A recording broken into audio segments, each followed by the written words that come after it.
arnaquer ay Sénégalais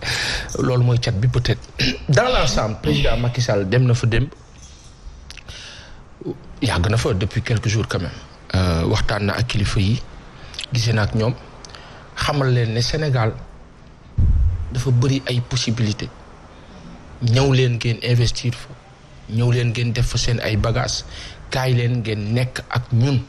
dund ak ñun ñu daal di construire suñu dëkk ngeen am ñu am la baax waaw lu tax ngeen ne tekk nii dama xool di mel ni kuy xaar la bon. Non, la barre, ñoo ngi déglu, mais c'est vrai que au moins il reconnaît aujourd'hui que dans notre société, on a tendance à vouloir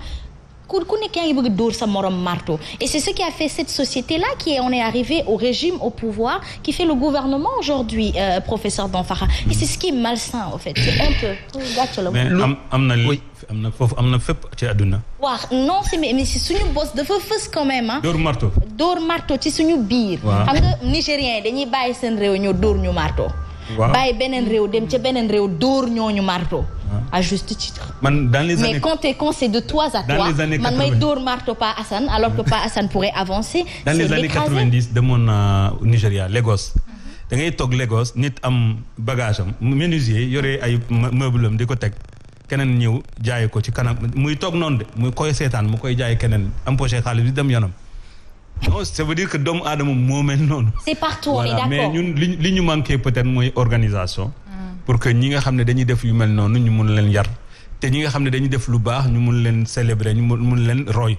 won leen daal ci loolu moo manqué réew mi ci instant yi. mais je pense que pour redonner la parole à Pa Assane dafa mel ni loolu moo fondé ba tey ji benn Bougane Gueye Dany bu nekkee sa concurrent da nga koy jéem a écraser wala keneen bu ñëwee da ngay jéem a dóor marteau ci kawam comme le mbuur ak soow le fameux mbuur ak soow c'est dans nos gènes je crois en quelque sorte.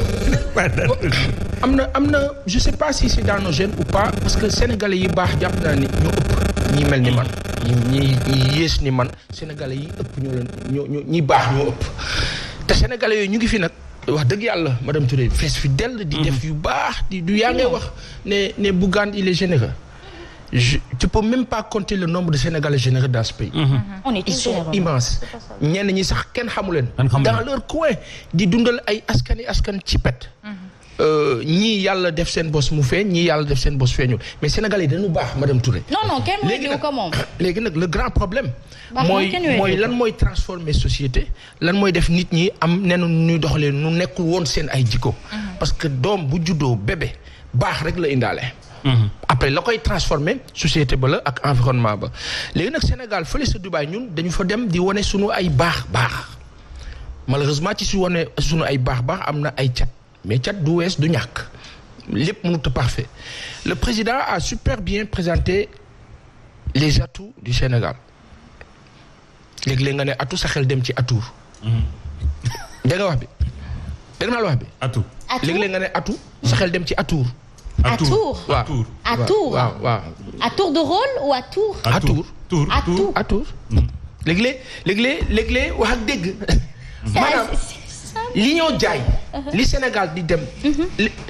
benn point bi rek la ma laa jox li ñoo def ci Sénégal ne dañuy dem jaay suñu dëkk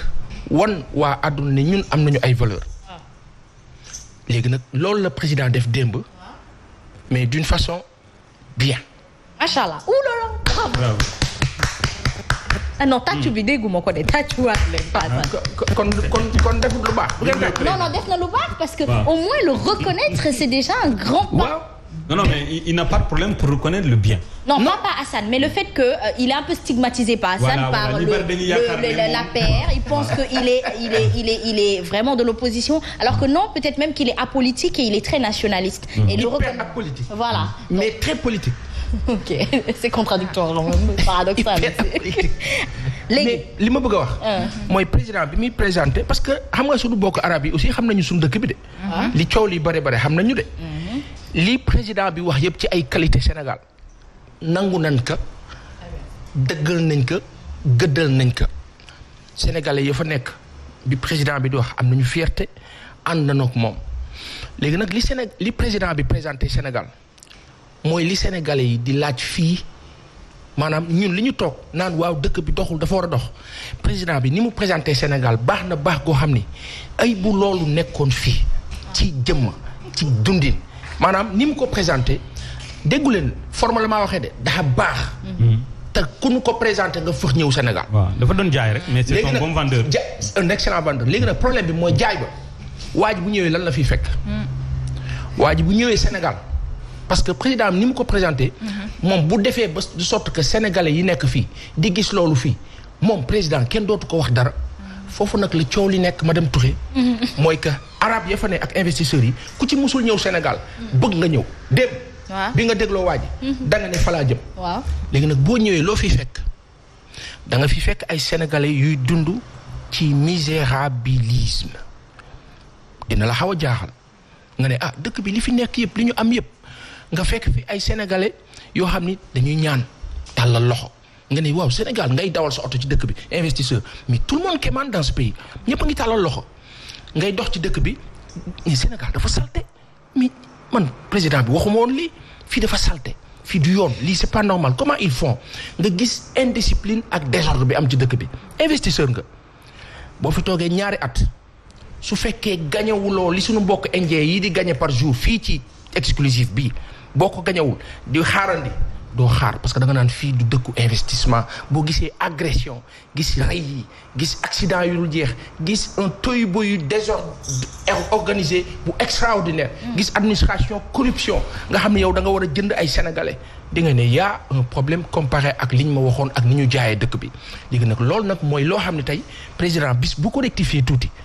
baax na de mais na ci def effort tuuti bu boobaa critiques yi dina wàññeeku moom ñu gën ko tàccu et puis ñu gën a avancer mais am na lu ko bloqué. lu ko bloqué. merci xam nga lu ko bloqué. la quête effrénée du vouloir rester maanaam il faut que ma toog fii mais il faut que ma toog fii da lay sonal il faut que ma def dara moo gën il faut que ma toog fii. defal dara boo defee dara rek. dina nekk benn pas mais boo nee il faut que ma toog fi di nga def dara pour toog fi mais doo def dara pour def dara lu baax foofu la coow li ne tey dëkk bi gën a riche ci Afrique bu ñu nee 10-15 Sénégal day bokk mais dëkk yi gën a pauvre ci Afrique bu ñu nee 10 Sénégal da ci bokk gis ngeen contraste boobu. kon ñun ñoo war a defaraat suñu toogaay. très bien retourner à la bonne organisation mooy méthode et organisation planification Senghor luñ ko reproché ci benn wàll amoon na sens boobu ci beneen wàll la planification xam nga ni gestion état li ci gën a am solo professeur bu dul dëgg nga wax ma moo la planification. mooy préconception conception élaboration loolu mooy tax dëkk dox waaye day ànd ak dëgg nag day lalu si jikko ba rafet donc président bi wax nga fi démb lu am solo daf ma rëcc. démb. mooy bi ngay wax ñi ko wër tey liggéey ak moom di jéem a def lu ko neex ba yàqal ka dina si am benn wala ñaar wala ñett wala ñeent yu muy ràññee bu mu leen dàq mais ne leen tegandi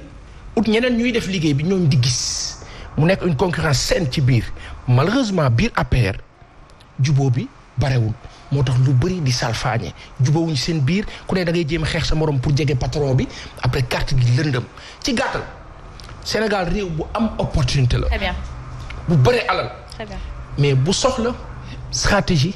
ni sunu bokk nasaraan yi amee stratégie. Très bien mi ngi noonu Binta Ba on parle de l'économie et pendant justement la pandémie président Macky Sall dafa waxoon ni li ñuy yaakaar ni moo mën a suqali réew mi moo di vendre la destination Sénégal et justement mbay mi léegi nag bu demee ba Dubaï di vendre la destination Sénégal c'est très bien après Pa Assane les faits énumérés je pense je vais conforter professeur dans sa thèse de tout à l'heure mooy que sàcc bi ñaan bi pauvreté bi je crois que réew boo dem mi ngi fa et pour aussi Pa Assane wax na tantôt mu ne est-ce que baaxul ñu réajuster fexe ba dàq lu bëri bu ko defee jub bi ne fi pour justement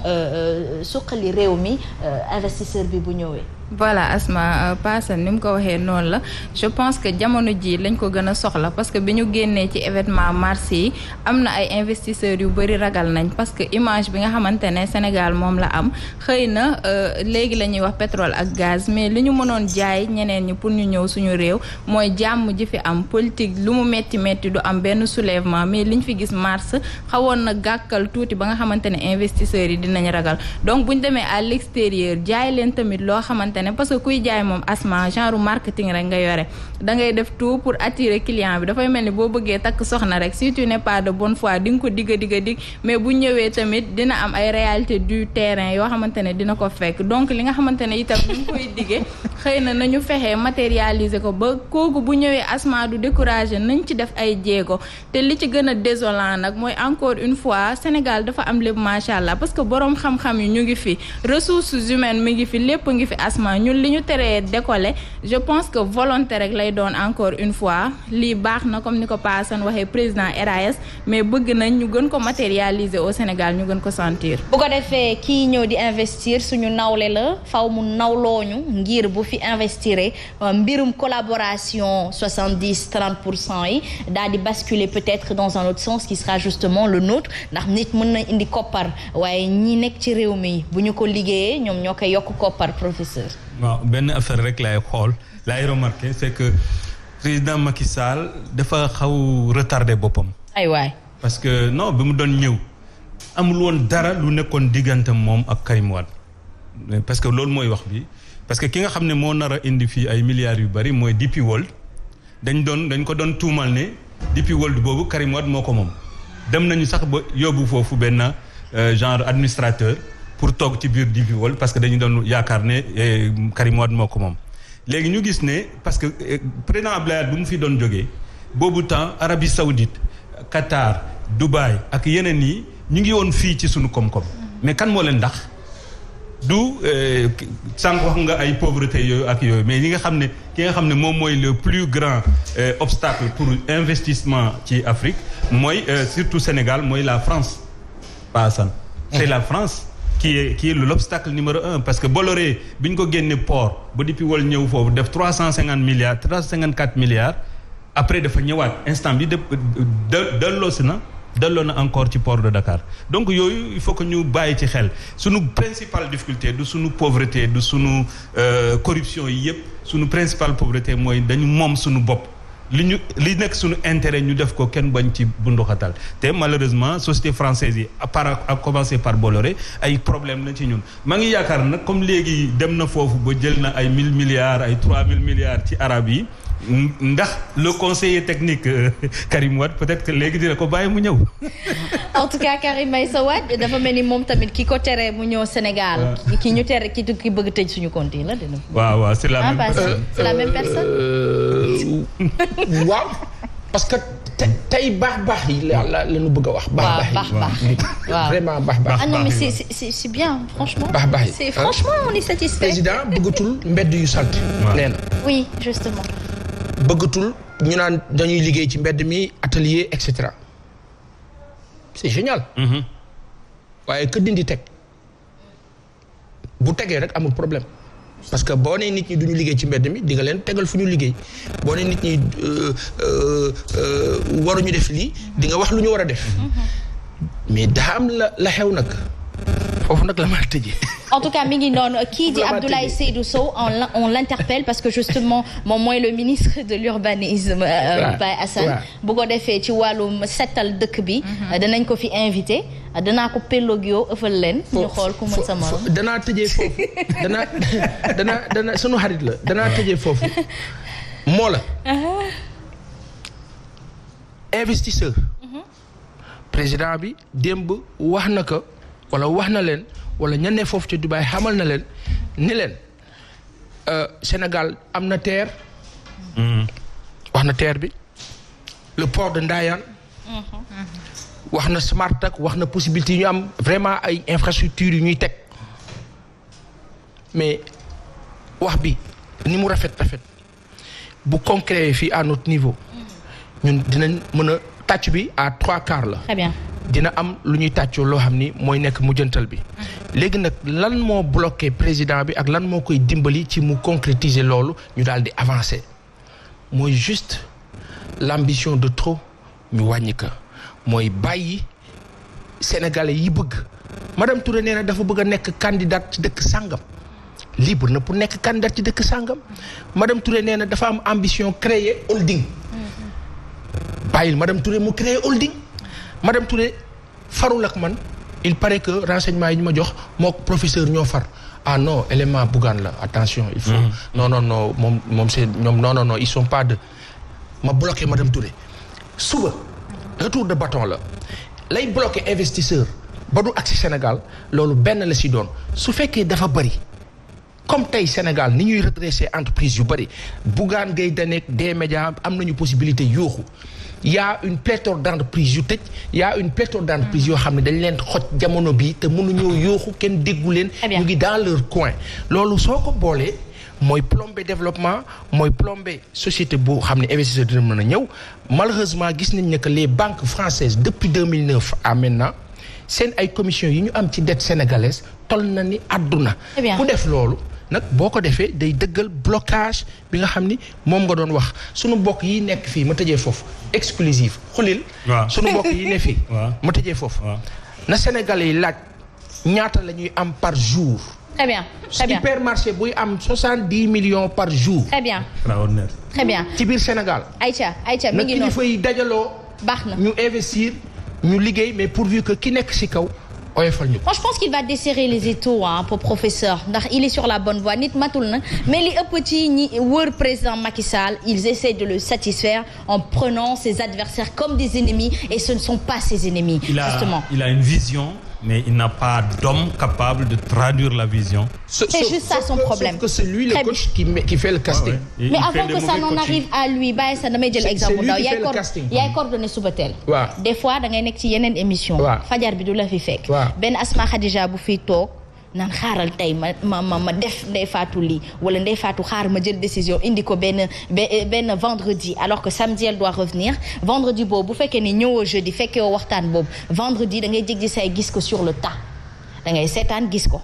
boo ñëwul fii doo ko mën a ne ah non tu peux pas venir le vendredi donc des fois avant que le président n'interfère ou def benn action dafay xaw jafe ci moom et il sera déjà mis devant le fait accompli il faut que nit ñi xaw am xalaat gu sell te xam ne ni voilà président xanaa xamoon nit bu dëkkee ci noppam naan ko président grawul il faut nga dem non grawul nañ liggéey rek ñu dem c'est ce qui fait la société qui l'entoure maintenant cette société là peut justement influencer sa décision de partir finalement si toutefois il ne voulait pas partir. C'est ce qui est arrivé avec Abdoulaye Wade et c'est ce que la grandeur de Senghor lui a permis de faire avec Abdou Diouf. Je comprends sens bi ngay waxee mooy boo dëkkee ci nopp nit bu yàggee nga influencer ko. waaw di ko wax lu baax. di ko wax lu baax ci professeur ci Binta Ba ci Ndeye Fatou ci Asma ci ñuy seetaan mais lu mënti xew. Le meilleur il s'appelle le meilleur pourquoi? Parce qu'il est le meilleur. Et qui est le meilleur? Celui qui sait distinguer et faire la part des choses. Quand vous êtes en mesure de faire un bon casting, sachez que vous réussissez à 70% votre mission. Absolument. Mais si vous faites un mauvais casting, jël ñi nga xam ni la yàlla xam doy na ñu wër la aussi après résultat bi loolu lay doon. Aïcha mi ngi doon merci beaucoup ce fut l'actualité Ndeye Fatou Diada Ba boo nekkoon président looy def. waaw dimbali ñëpp nag. dimbali ñëpp ci naka. ci naan mooy ñi nga xam ne samay jeunes dañuy ñëw di investir li nga xam ne sama dëkk ñoom laay jël def leen priorité ñi jóge étranger nasaraan yi dañuy daal di xaar mais mënoo nekk ci dëkk boo xam ne ndaw ñi nga xam ne ñoom ñoo fi ñëw di investir ñëpp war dëgg neex yàlla dañ leen daal di arrêté leen wala ñu teg leen loo xam ne finalement dañuy daal di tëj seen entreprise yoo xam ne daanaka ay centaines di nga xam ne ay sénégalais ñoo fa nekkoon vraiment. chômage daal moom moo fi. Voilà, elle va justement solutionner le problème du chômage chez la jeunesse bu nekkoon président professeur bu nekkoon président lan ngay def. mais lu mu wax loolu laay def. chômage non c'est-à-dire que dëkk lan moo ko yore.